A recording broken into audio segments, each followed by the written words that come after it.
Kanye about that. I was like, hey, look, I'm about to do something, and I just wanted to make sure I spoke to you first, because I have so much respect for him. And he was like, well, if I did something with you, I don't think, I think my wife, it wasn't during this time, it was a while ago.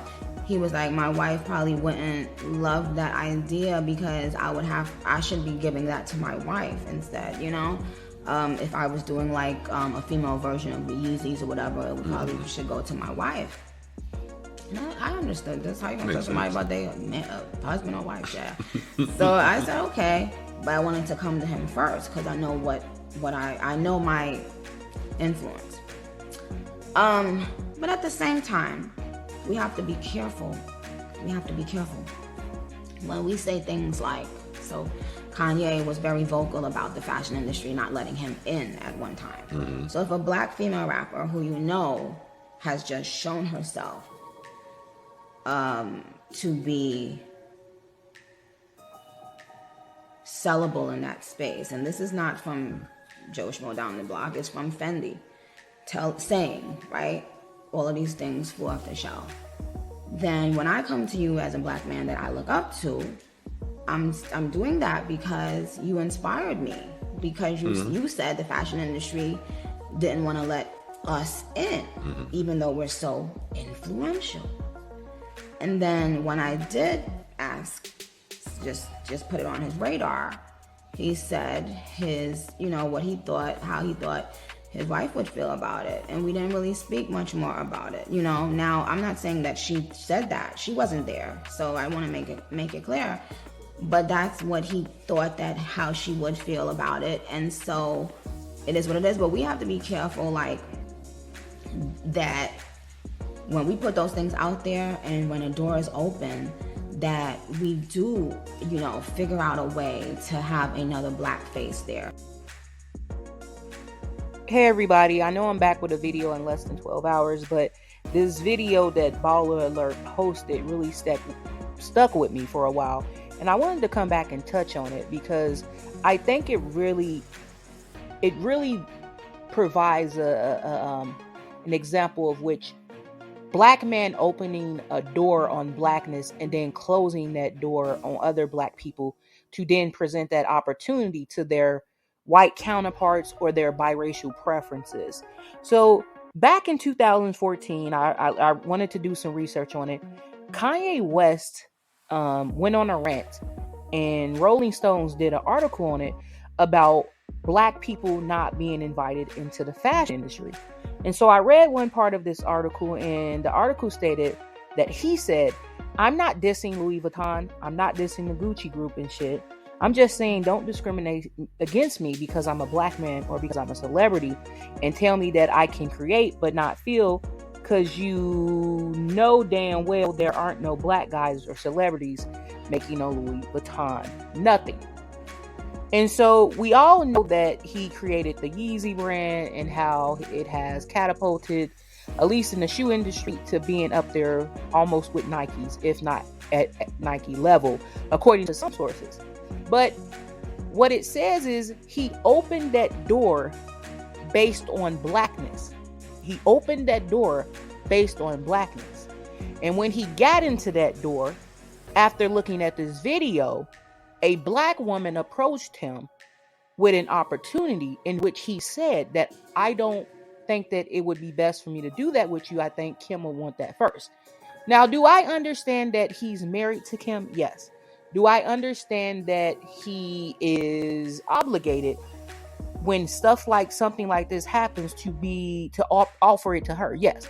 However, you opened this door on blackness because you said it was discriminatory. So immediately when I heard that part and I read this, I said, well, technically you should be opening that door and allowing more black people to come in. Why are you not? And I thought this was such a great example of how black men open doors for themselves and close it on black women in particular. Because he's worked with Virgil Abloh, which is someone who went on to work with Louis Vuitton. He has no problem with opening the doors for black men and open those doors for white women and sometimes biracials, but he closes those doors on black women. And this wasn't the only example that I wanted to bring up. I also wanted to bring up how Tiana Taylor, who is someone that's a lot of people like, is someone that he used in his Fade video to sell the visuals, how she left the music industry in 2020 because she felt as though she wasn't being supported. So much so that she left. So now you got the second black woman, you got a second example of a black woman saying, I don't get the support from my record label, which is AKA Kanye West, because he's the CEO of that record label. He owns that record label. So what does it say for us black women that we go out, we protest, we march, we donate, we support black men and all that they do, but when they get in these positions, they don't give that support back to us? What does it say that when they get that ball that opens doors, that key that opens doors for other people like them, they do not give access to those benefits and privileges to black women? What does it say about our male group? Because these are the conversations we need to start having. If we're going to be out here protesting, marching, supporting, and donating for these men, and they don't return that to us, then we need to stop it. We cannot continue to allow these people to profit, black men, and then they open the door to non-black women. Because biracial isn't black, white isn't black. It doesn't mean because you're a white woman dating a black man and have biracial kids that you should be able to represent blackness. And oftentimes, that is what the Kardashians are doing. They're using their access. They're using their proximity to blackness to say that I should be able to do this because it's understood that I have a black man, I have a black spouse, I have black kids. When the reality is you have a black man, yes, you have biracial kids, not black, but you should not be allowed to represent black women. You should not be allowed to culturally appropriate. So my last thought on this is that I think Nicki Minaj was really dancing around the situation. She couldn't basically come out and say, like, you use your blackness to get into that door and then you close that door on me.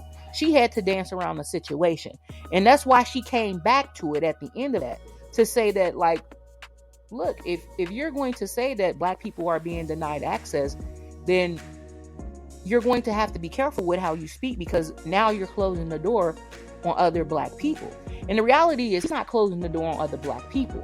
He's closing the door on other black women. All right, you guys, I really had to get that off my chest. It just stayed with me because even though I'm not a fan of either of them, I thought that it really gave a good example of the black men are treasonous. I agree with a lot of the YouTubers on this platform who say that we need to divest and go our own way. I'm not a divester, but I do believe that at this point we need to separate politically and socially from black men, because they are going to be the downfall. They are causing the downfall of black people. And black women don't want to detach ourselves from them because we see them as our fathers, sons, brothers.